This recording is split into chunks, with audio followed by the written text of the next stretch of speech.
Okay mga kapatid, isang diretsong palabas. Galing po ito sa Balitang Pinoy TV. Update tayo, ano po ba ang meron ngayon? Lahat ng nakapila para sa AIX, para sa AKAP, para sa TUPAD, at kung ano-ano pang ayun. Ganyan sila ka-budol eh. Hirap yung tao, nagbahalan yung bilihin, tumaas yung gasolina. Alam nyo ba kung ano ang ginawa nila? Nagpaayuda sila.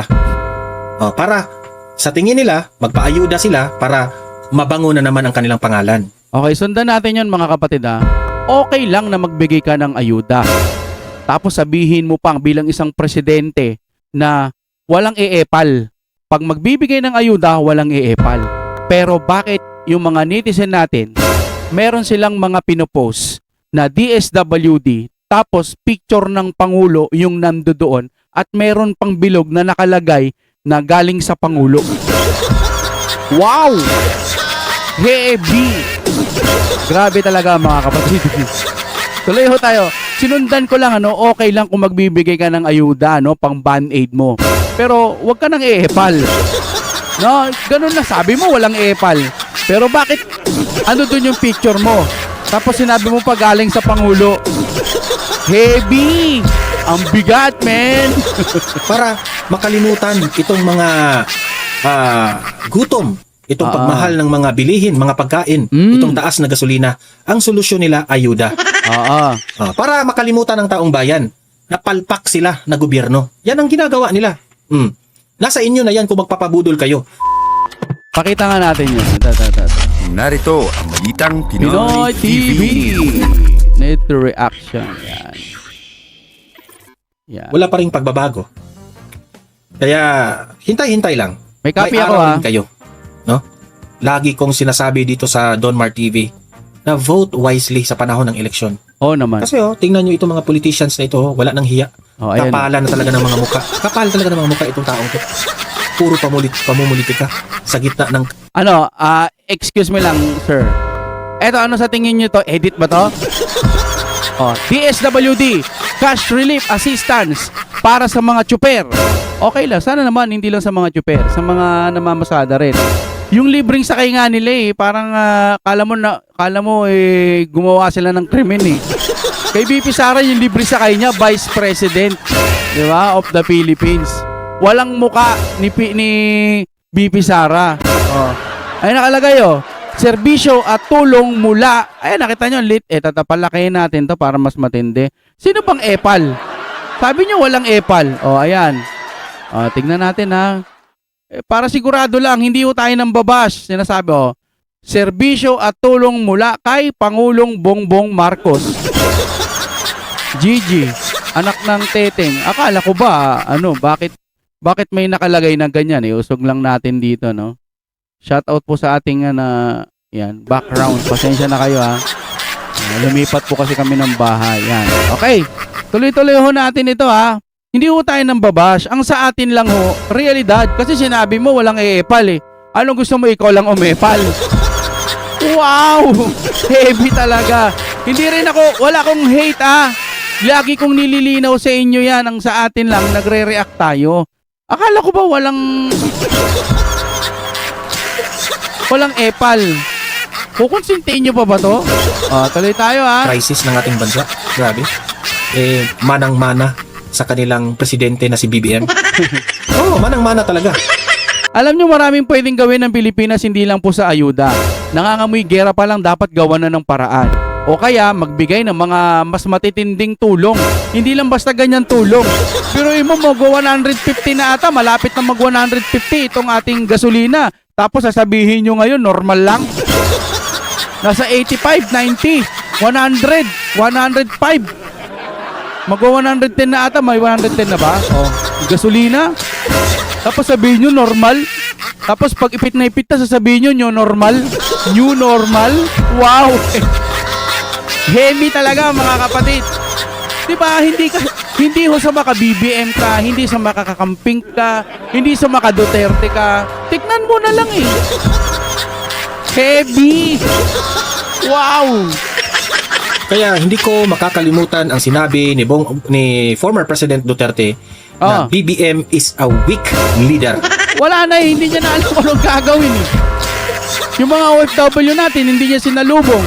Sabi naman ni Auntie Claire ata ewan ko na kung totoo, pero sabi niya, busy. May important matters. Wow! Hindi ba important matters yung mga OFW natin na harapin mo man lang, kamusta na kayo, ganyan. Tuloy tayo.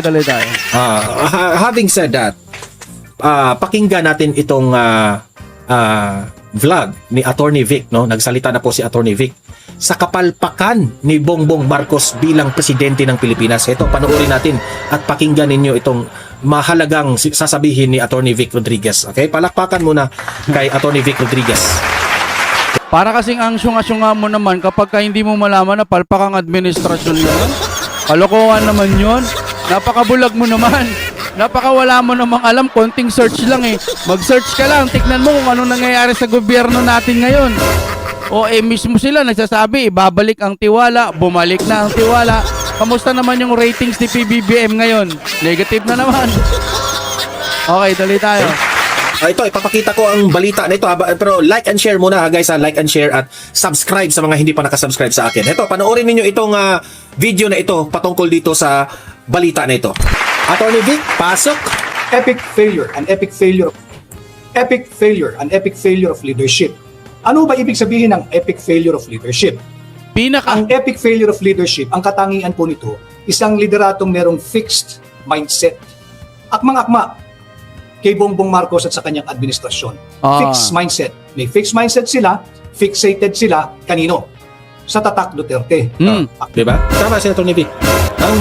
Ang Marcos administration na ito, instead na magtrabaho, paunlarin ang bansa sa kahirapan, sa tumataas na gasolina, nakafix yung utak nila kung papaano nila ibabagsak ang Duterte. Di ba? Lagi na lang ganun. Maya naman tayo sa pinaggagawa natin o wala na tayong kahiyan o ayaw nyo nang mahiya o wala na kayong pakialam kung anong tingin sa inyo ng tao. Kung tinitignan na kayo as mga kadiri na, okay lang. Basta ang importante, atin tong lahat tong mga kayamanan, itong mga pera na to, atin to lahat, gano'n. Kaya nga kayo nilukluk dyan sinira nyo naman yung tiwala ng sambayan ng Pilipino, mga sir, mga ma'am. Ano na tayo? Gumising na tayo. Kung ayaw nyo magising, medyo iuntog nyo lang ng konti yung ulo ninyo. Salamat sa mga nakakaunawa. Salamat sa mga, syempre, magla-like yung video. Salamat sa mga maka-Duterte.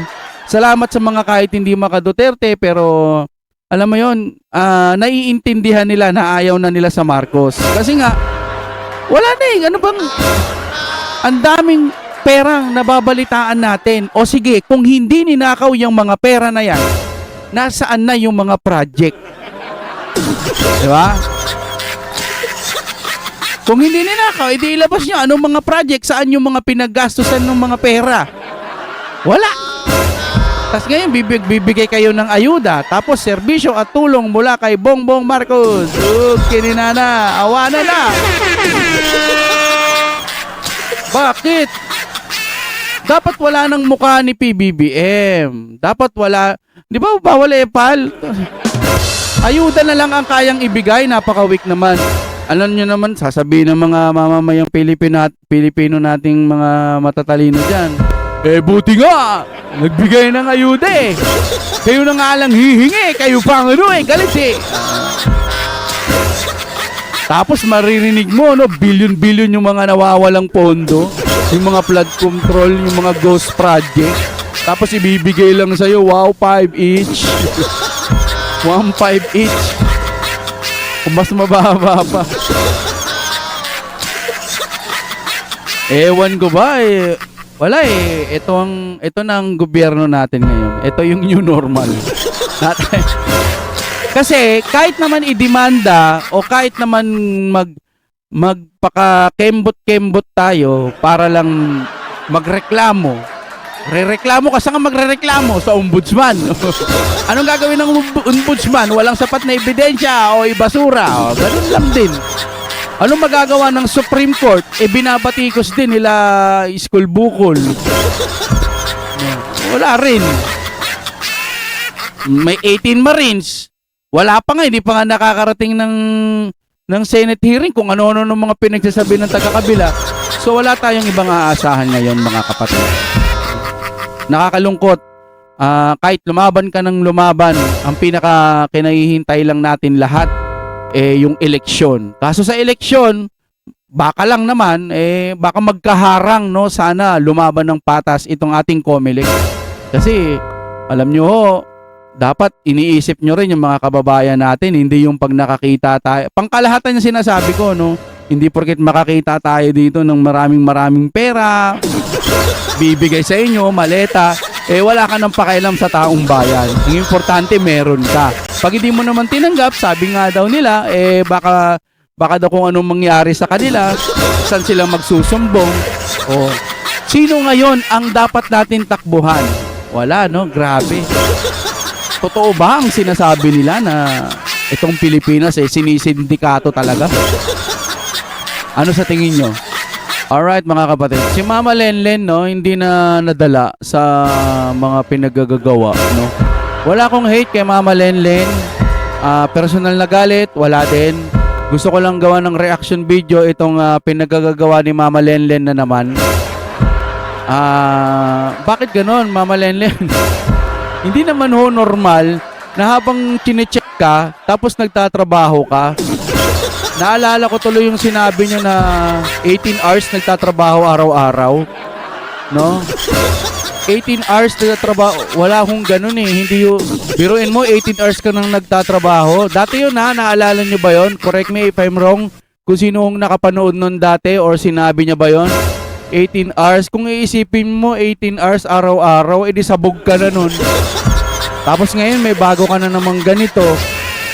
Nagkasakit, tuloy ang trabaho. Leni Robredo, piniling hindi huminto, dedikasyon o PR. Wow! Kamusta na ba dyan, Mayor, dyan sa lugar ninyo? Nalinis na ba dyan yung mga illegal powder? Naman, no? Mama Lenen, dapat nadadala na ho kayo sa mga ibang bumubulong-bulong sa inyo, may mga ganire at ganito. Yung mga ganyan kasing style, hindi na ho kasi pumapatok sa mga mamamayang Pilipino. Bakit nyo ba kasi yan ginagawa? Ha ha ha ha. Naano ko tuloy yung ha ha ha ha ha. Bakit ka gumagawa ng ganyan? Okay lang, di ba? Okay lang na habang nagtatrabaho ka, hihinto mo muna yung pagsusulat mo, tas magpa-check ka muna. Yun ho yung normal. Pero hindi ho tayo bitter, no? Kasi ho, parang ang ano mo naman, parang obvious na gusto mong magpa-picture na habang nagtatrabaho ka, tapos nagagaganyan. Wala lang, yun lang. Siguro bitter ako. Sana mali ako yung may pagkakamali. Pasensya na ho, umihingi ako ng paumanhin. Pero hindi ho kasi normal yung ganito. Or yung sasakay ka sa bus, tas mapipicturean ka, etc. na nabuti ka pa, nagsakay sa bus, o nag-commute, tumulong, o hindi naman kaya, parang ipinapakita mong pangmasa ka. Hindi ho ganun, Mama Lenlen. Hindi ho ganun ang buhay. Minsan mag-survey kayo. Kasi ang hinahanap ng tao ngayon, kung may nagawa ka bilang mayor dyan sa lugar ninyo. Kasi parang kamakailan lang nabalitaan ko kay Mama Lenlen, nagrereklamo din kasi siya. Ewan ko lang ha, hindi ko pinatotohanan, pero sa lugar kasi nila parang may ganire at may ganito, may mga negatives. Ngayon kung ikaw ang mayor dyan, dapat kaya mo na yan eh. Pero umaangal ka, ikaw na nga yung mayor eh. Ngayon, kung talagang matapang ka, gayahin mo yung Davao City. Diba? Matapang, maunlad, maayos. Binigyan kayo ng mga pagkakataon sa inyong mga lugar para ipakita kung may nagagawa kayo. Eto pa yung mga ipinapakita ninyo. Yun lang, Mama Lenlen, wala tayong hate sa'yo. Kung ako sa'yo, huwag ka nang tumakbo. Para sa akin lang, okay na, tahimik na buhay mo eh. Tapos, eto na naman ha. Nag-tricycle pa ba to? Tama ba? Hindi rin nagpatalo si Risa Ontiveros, no? Ewan ko kung edited yun. Yung bumaba siya sa jeep. Kampi-kampi na kayo. Yung BBM nyo, matindi rin. Normal na daw lahat. Magkano na ba dollar ngayon? Huling kita ko 60. Noong nakaraan, 59, 60. Oo naman, hindi naman kasalanan ng Pangulo yun. Ang sa atin lang, dapat to naghahanda ho tayo. Kasi nga ho, may gera. Hindi yung kung ano-ano, mga ganitong gimmick ang mga nakikita natin. Ha ha ha ha. Hindi ko makuha yun. Ha ha ha ha. Bakit kasi ganitong pinapakita nyo? Yun lamang po mga kapatid, kung nagustuhan nyo yung mga ganitong reaction video, magtutuloy-tuloy po tayo. Samahan nyo po ako. Lalagay ko po sa comment section ng ating YouTube para naman mapuntahan nyo din. Maraming salamat po. Break it down. May pang-outro tayo dyan, mga matindi. Ha ha ha ha. Gusto kong gayahin yun. Alright. Come on.